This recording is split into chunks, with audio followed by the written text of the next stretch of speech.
Let's catch up on the latest now on the election results in Kenya. On the line, we've got Sophie Mokoena. She's been following the elections in Nairobi, Kenya. Sophie, it's great to be chatting to you.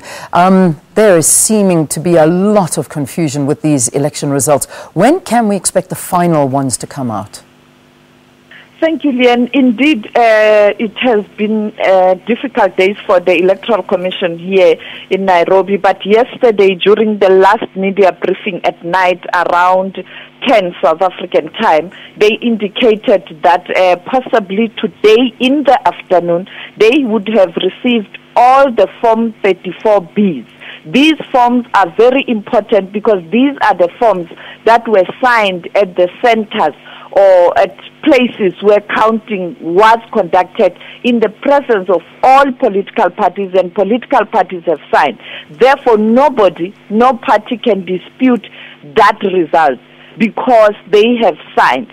And it is only after they have collected all those forms from different constituencies, they can then for sure make an announcement in terms of who is the president of Kenya after these elections. Because when you look at the electronic transmission, some people are arguing that they are not accurate, like the opposition has indicated. But the sad thing, Leanne, politicians again gambling with ordinary citizens' lives or voters' lives, because it is the very same opposition that went to the Supreme Court before the elections to demand that they want the elections to be conducted in a new system, in an electronic form, not in an old system, manual form of counting and all that and transmission of results.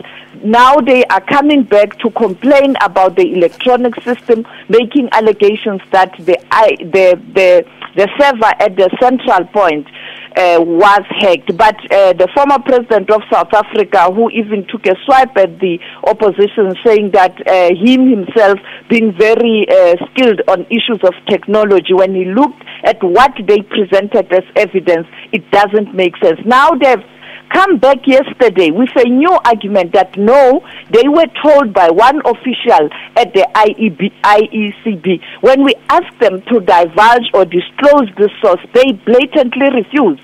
They even got angry when I did a follow-up question to say, but in court you'll have to present a credible evidence or you will have to divulge the source. So it speaks to politicians again, taking their time and really resisting to accept the will of the people. Yeah, let's talk about the people, because although most of the East African nations seems to be calm, there certainly are scattered clashes that have broken out, and I imagine everybody waiting on tenterhooks for the official result to come out, even though this confusion, international observers saying it's fine, the opposition saying it's not fine, he's won, someone else claiming it. So this, as you say, is playing with and toiling with the citizens' emotions. Are there great fears that after an official announcement there could be more of a breakout of violence? You know what, Leanne, it's sad.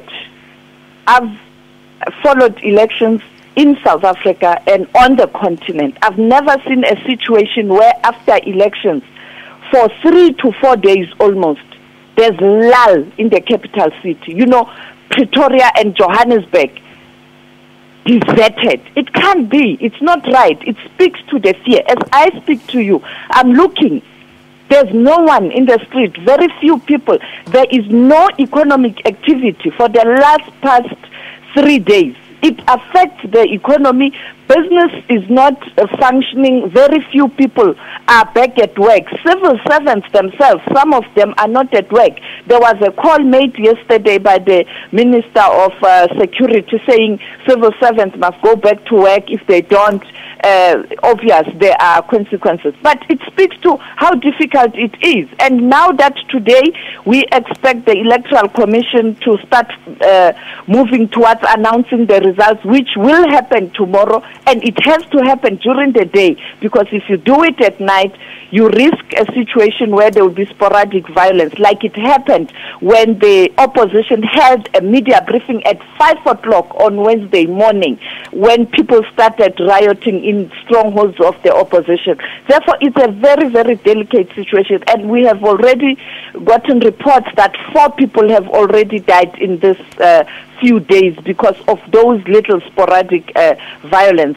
You can imagine when the results are announced and the opposition leader continues to refuse to accept the results. And the sad thing, Leanne, it's the statement they make. It's one thing to say, I'm not happy, but I'm going to follow the process, and then the process are available, I'll go to court. But it's something when you say, and we will advise our people what to do or when to take to the streets. So people are frightened because they know what happened in 2007, they know what happened in 2013. Therefore, it's tense. It's like it's Sunday. It's like it's Sunday.